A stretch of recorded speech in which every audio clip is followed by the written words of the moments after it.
In one of our first videos, I mentioned that Lightning is a component-based framework and has an event-driven architecture, right? Um, and I'm sure by now it is evident that components sit at its core, and JavaScript is used to drive the UI, right? But unfortunately, JavaScript can only modify the DOM elements that exist in that particular component. That is, from one component, you cannot directly modify the DOM elements present in a different component. Okay, and one way of accomplishing such intercomponent communication is by passing and receiving attributes. That is, a parent component can communicate with one or more of its child components by changing the values of their attributes. But there is only so much you can do with that approach. So a more effective and a more elegant way to communicate between two different components is via events. Okay, how would you know when to use events? So if something that is going on in a child component needs to be reported to a parent component, or if a value that exists in a child component needs to be transferred over to a parent component, the first thing that should come to mind is events. Okay, the way events work is that there is usually a component that is responsible for notifying when something happens. And then there is another component that receives the notification and does something about it. Okay, so one that creates and fires an event, and another that receives and handles that event. Okay, one component has a mouth, so it screams, and the other component has ears, so it listens to that scream. Okay, um, in Lightning jargon, you could say the same thing as there is a component that registers an event in its markup using aura register event tag and fires it from a controller or a helper JS method. And then there is another component that handles that event using aura handler and executes an action present in its controller JS, like so. Okay. Um, and there are two types of events. One is the component events and then application events. Component events are usually applicable in a situation where there is a parent component with one or more nested child components that are trying to communicate with the parent. Okay, it is a simpler yet effective one component to another component communication. So these types of events tend to be more localized to just the ones that need to know about them. So only the involved components are aware that some transfer, some kind of communication is happening. Only those components know about it. So it is as efficient as it gets.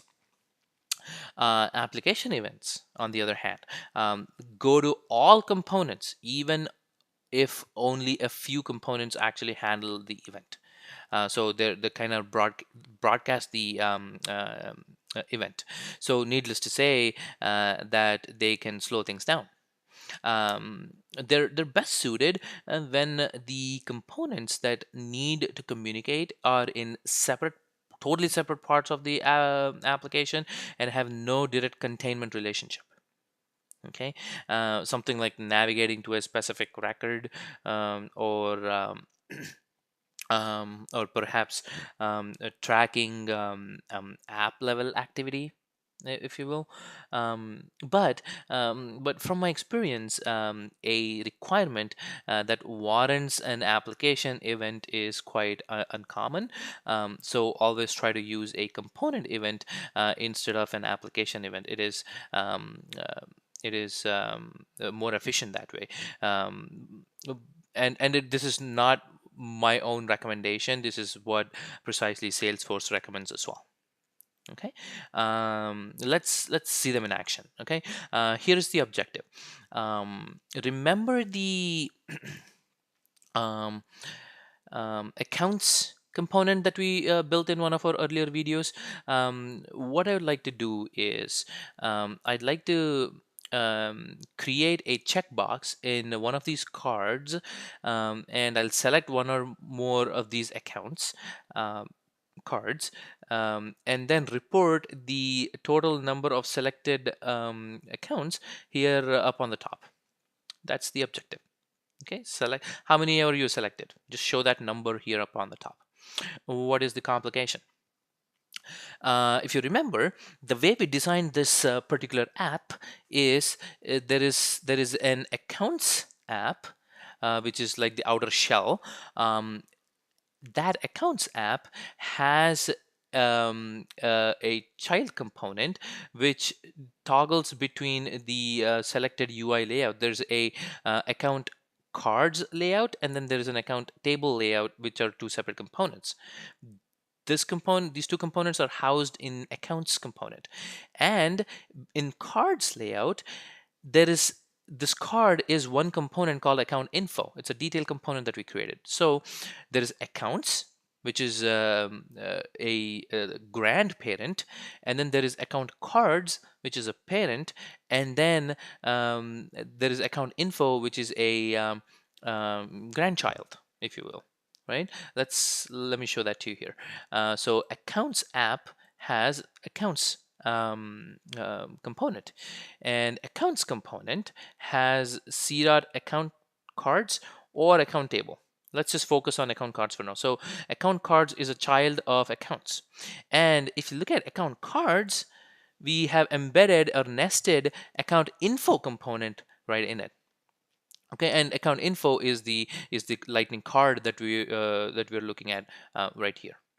Okay, so what's going to happen? There's going to be a checkbox somewhere here in this component, and when you click, when you select or unselect that checkbox, what a message communication needs to happen from this grandchild to grandparent, directly skipping the parent aspect. So we completely take away the account cards component out of the picture. Okay, we're only communicating between the grandchild and grandparent directly, and this is a typical use case for component events.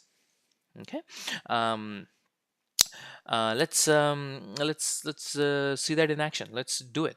How? So the first step is that we need to go and create a event in Lightning. How do we do that? Open Developer Console, File, New, Lightning Event. Okay, click on that, and then it asks you to name that event. Let me call it accounts selected event. Okay, submit. All right, so by default, it sets the type of application to it's a type to application. Like I mentioned before, application is not the most recommended way to communicate between recommended form of events. Let's go and set it to component instead of application. Okay, this is what you should always try to do. Stick to component as much as possible. And then instead of closing this right away, let me close it like that. What events let you do is they let you declare attributes. So you can store some variables, like the values that need to be communicated from child to parent can be stored within this event bucket. Okay, so I'm gonna do what I'm gonna do is I'm gonna create a aura attribute to store whether that card has been selected or not. Okay, I'm going to say name is selected, and type is going to be what? Boolean. Okay, so this variable, this attribute is going to keep track of whether I have selected that particular card or account. Okay, save it. Notice that events have a .evt extension. Okay, and now what are we going to do? We're going to go and create a checkbox first in which component? In the grandchild, which is the card layout, which is the account info component. So in here, what I'm going to do is I'm going to scroll down and throw in a lightning a checkbox. What is how do we type in a checkbox? So go back to lightning component library, and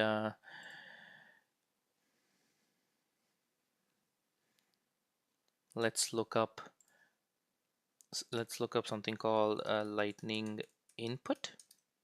Okay, lightning input has a checkbox variant.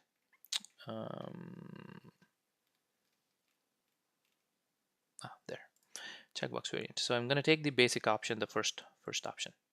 Okay, and I'm gonna paste it where? Perhaps right here, right in the body.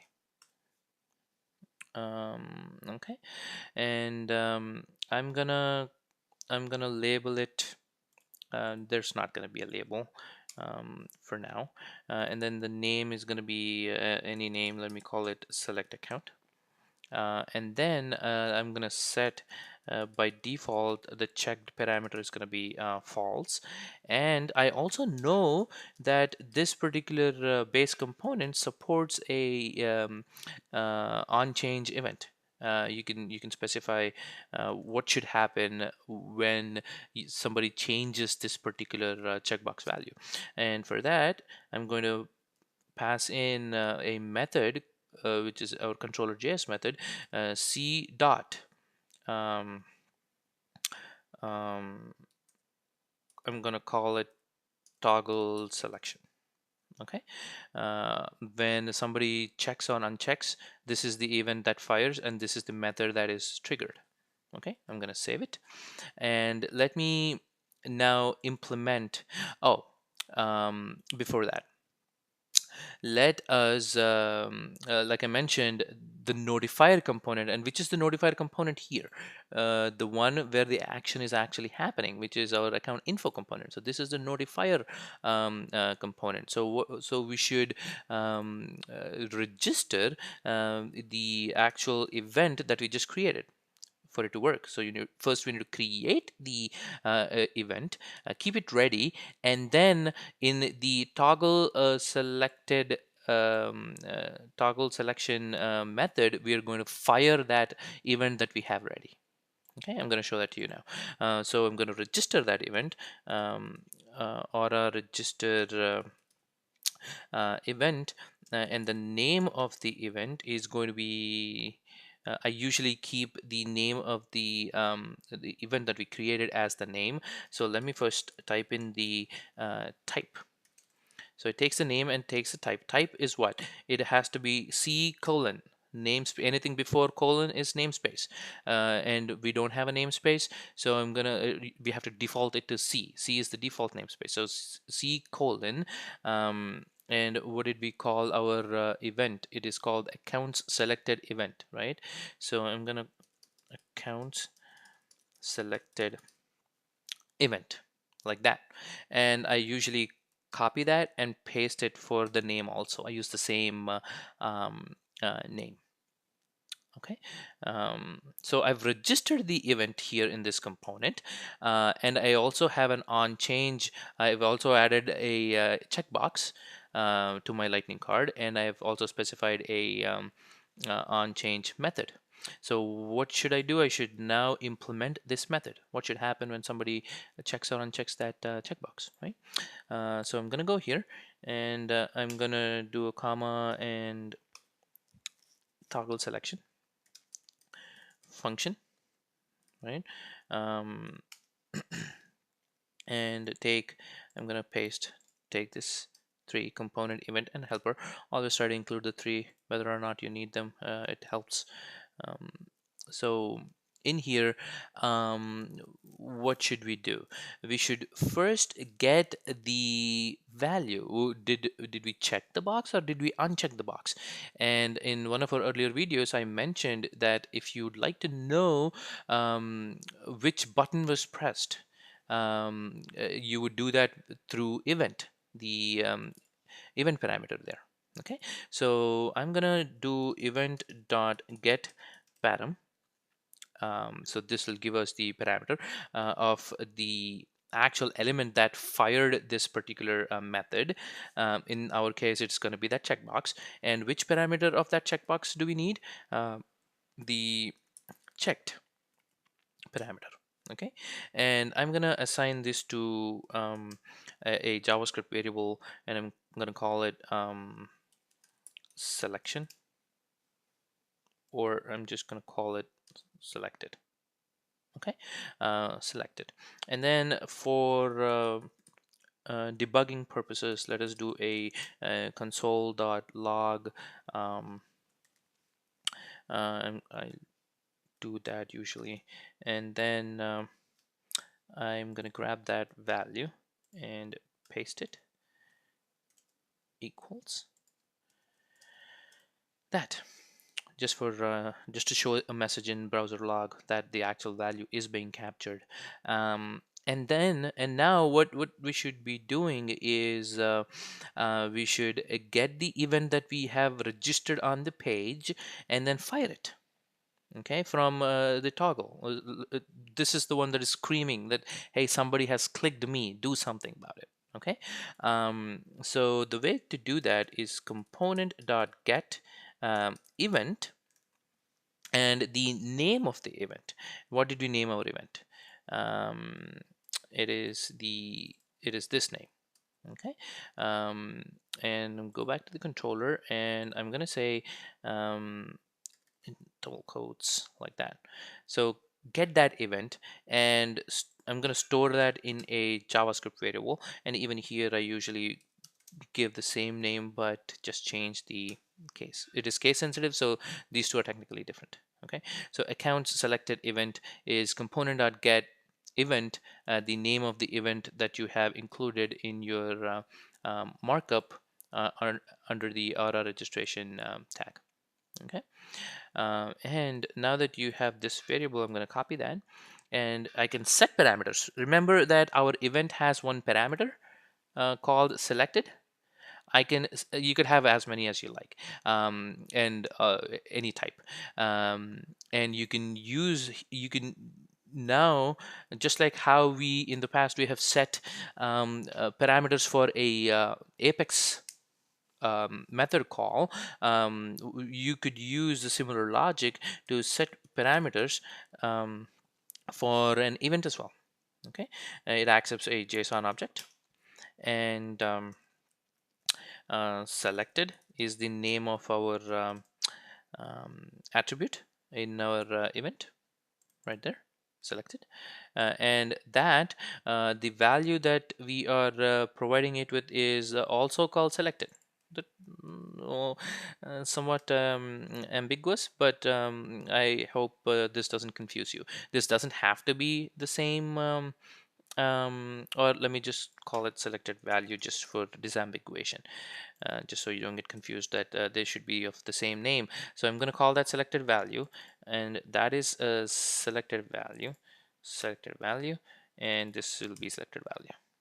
Okay, so I'm assigning the selected value, which is whether it was checked or not, to the selected attribute that is present in our event. All right, and now all I need to do is get my event definition and do dot fire. That's it. So what did we do? Let me save this. So we registered an event, we set the value of the attribute of that event, and we are firing it. So we created it and we fired it. So this is the notifier component. All right. Okay. Now what are we gonna do? We're gonna um, go to the grandparent, which is the accounts, and we're gonna handle this event. Now this is gonna scream out. Now we're gonna listen. Going to the accounts component, what we're going to do is under there, somewhere there, or handler. Okay, name is going to be something, and then there's not a type here. There is something called which event are you listening to. That is what this parameter is for. And then what do you want to do? when this event is being handled.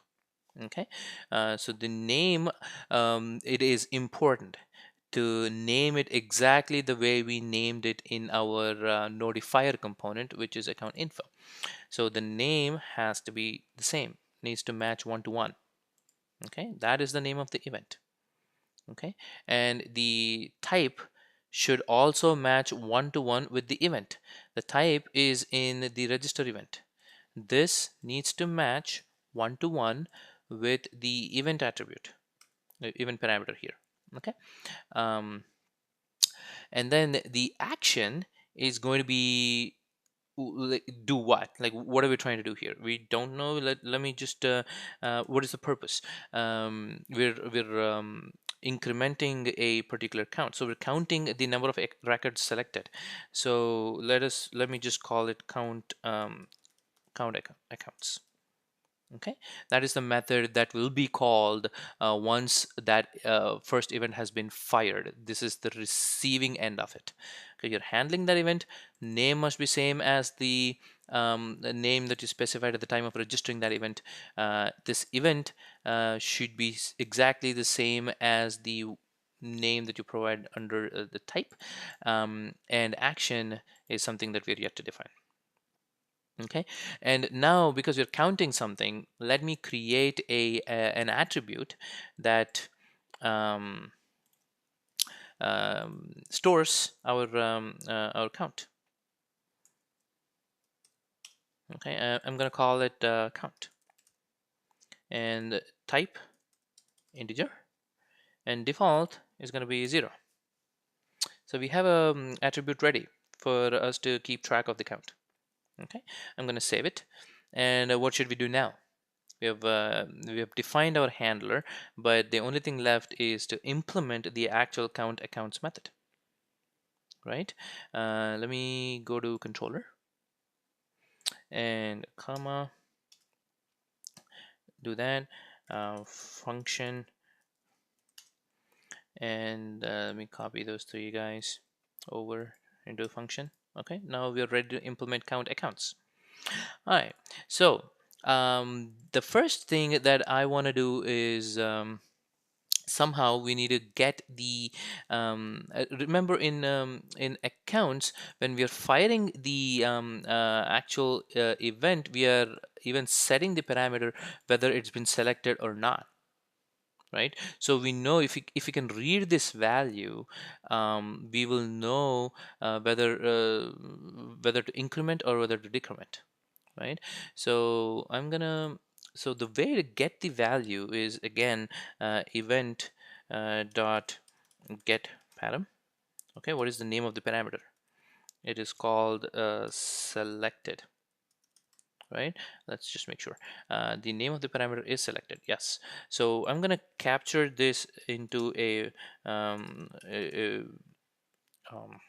JavaScript variable is selected, okay, just for disambiguation. Okay, and now what I'm going to do is I'm going to get the count from the markup. Where is it? There. I'm going to just get the count,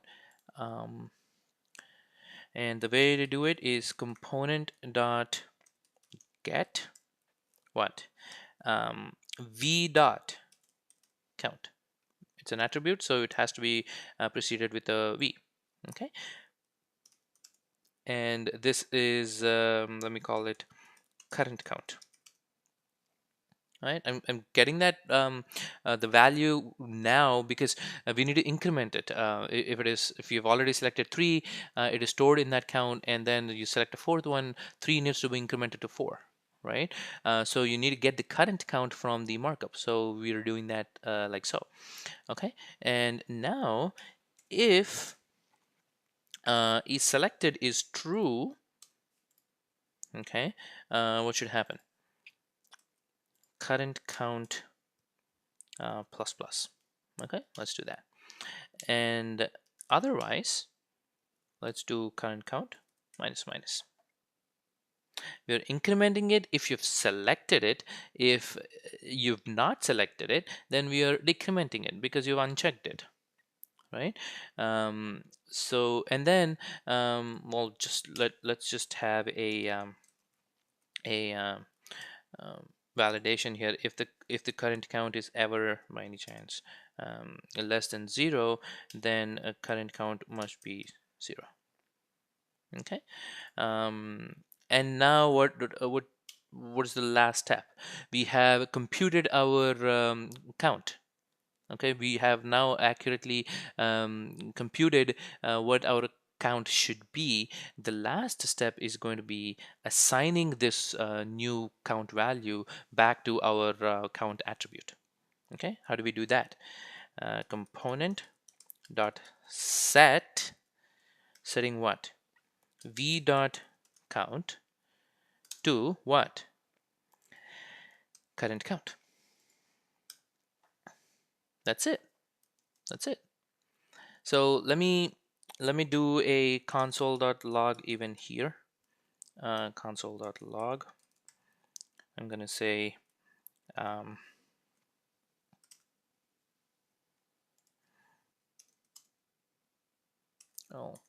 I'm just gonna say received event in count accounts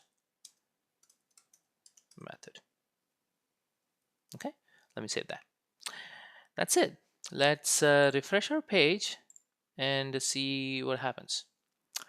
There, that is our checkbox, right? So we let me open up our browser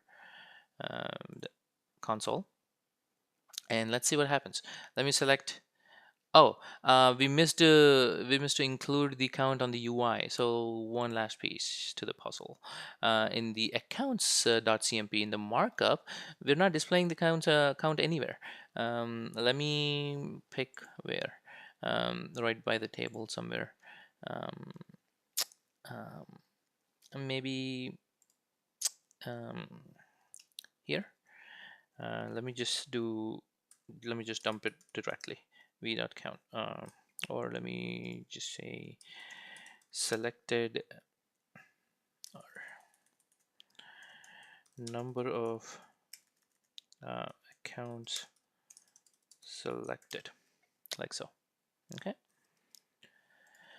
All right. Good. So let's refresh again. Number of accounts selected is 0. That's the default value that we have specified there, the default value. And now let us see this in action. Let me select this. Ah, good. There. So I selected this checkbox. Notice what happened. Selected value is true, which is in our notifier event. And then we are receiving that event, which is in accounts controller.js, if you recall, and accounts method. Okay. And then let me uncheck it. There. You're firing that event again. This time the value that you've selected is false. That means you've unchecked the box, and the event is fired again. And in our controller, we have logic which gets the value. If it is unselected, we are decrementing the value of the counter, so becomes 0 again. So select that, 2, 3, 4. And notice, actually, I didn't mention this point before. Um, it is if you relating this to Visualforce, after something has been clicked or after a button has been clicked, an action happens. It is the developer's responsibility to re-render the page or parts of the page, like different page block sections, right? It is developer's responsibility. But here, because the heavy lifting, the UI is driven by JavaScript, the refreshing happens automatically. Notice that I'm not refreshing that number or this section at all. It is automatically handled because of JavaScript. That's um, something I feel is very convenient. This is how we handle component events. Application events, I'm not going to give another example because it's going to be mostly redundant. Application events work very similarly, just that in event definition, which is our .evt uh, file, if you can call that, in the type, instead of component, like what it defaults when you actually first create a component, specify application. Okay, the name, like so, application. Okay, that is one aspect that is slightly different.